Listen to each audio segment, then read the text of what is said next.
ویډیو شروع یو مې وکړه بیا شروع یو طرف ته د ویرونکي په زړه کې شفقت او مینه پرته وي د خلکو سره ویرول په دې نیت چې هغه مینه لري شفقت لري هغه ولس سره په دې اساس ویرې چې ګوره زه تاسو باندې ویرېږم زه ستاسو سره مینه لرم شفقت لرم او د انذار معنا دا ده چې ولس به د هغه خطرونو نه د هغه ګواښونو نه خبرئ چې دې ولس ته د مسلمانانو ته اسلامي ټولنې ته متوجه دی دغه د انذار معنا ده نو د علماء کرام وظیفه الله متعال دلته ښودله چې انذار دی نو علما به د ولس سره مینه او محبت ساتي شفقت به ورسره کوي او کومه خبره چې منبر ورسره کوي په منبر یې کوي یا په دغسې مجالسو کې ورته کوي هغه د زړه د درد نه یې ورته کوي هغه د چا سره د حسد او د کینې او د بغض په بنیاد کې زړه د درد نه ورسره کوي په دې ویرېږي چې دا کله تباه نه شي دا کله هلاک نه شي دا جهنم ته لاړ نه شي دنیا یې خرابه نه شي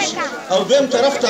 هغه خطرونه چې دی ولس ته متوجه دي د کلي ته د مسلمانانو ته متوجه دي د هغې نه دا کلی او دا ولس خبره کټې که ده خطرونه یې زموږ دوه ډوله دي یو هغه خطر دی چې ستا آخرت تباه کوي په دې اړه د علماو مسؤلیت دی چې آخرت دې تباه کوي نو علما خبر دي د دې نه چې کوم ګناهونه دي چې د انسان آخرت تباه کوي او دویم هغه خطرونه دي چې ځینې کړنې ځینې اعمال ځینې مسائل ځینې قضایا داسې راځي چې ستا دنیا ورسره تباه کېږي هغه د قرآن نه د دین نه فهم داسې اخیستی پوهه داسې اخیستی چې دا مسایل چې کله په ټولنه کې عام شي د دې په نتیجه کې دا ټولنه کې اختلاف راځي ګډوډي راځي مشکلات راځي ستونزې راځي مخامخ یې دنیوي مصائبو نه دنیوي مشکلاتو د دې د عواقبو نه د خبرئ د دې ګواښونو نه هم تا خبرئ نو عزتمندو دا د علماو کار دی انذار د علماو کار زه په دې اړه یوه خبره ځوانان ناست دي ځوانانو ته په ځانګړې توګه کول غواړم خصوصا هغه خلک چې هغوی لوستي خلک دي هغوی په مکاتبو کې په مدارسو کې په پوهنتونونو کې شاګردان دي یا فارغ شوي دي یا هغه خلک دي چې هغوی په ټولنه کې لوستي خلک ورته ویل کېږي د دغه ځوانانو د ټارګټ کولو دپاره عزتمندو ډېر زیات جالونه پراته دي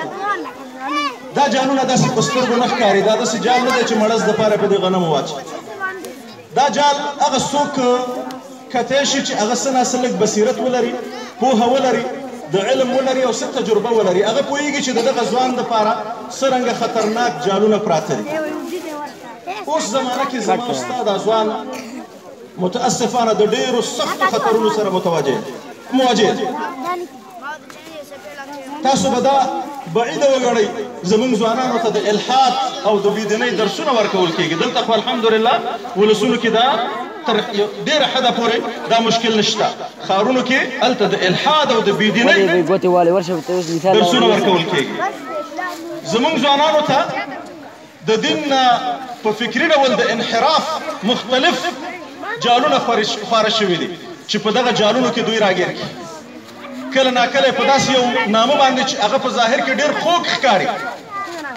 ډېر ښه ورته ښکاري خو کله چې ځوان هغه ته ورداخل شي نتیجه کې داسې یو طرف ته لاړ شي چې هغه بیا د دین سره فاصله وکړي دین سره فاصله کله په عملي ډول باندې اخلي عقیده څه ناڅه جوړه پاتې په عملي ډول د دین سره فاصله وکړي او کله ناکله خو بیا داسې شي چې د دین سره کرکه پیدا شي د علماو سره کرکه پیدا شي د دین د هغه خلکو سره چې هغه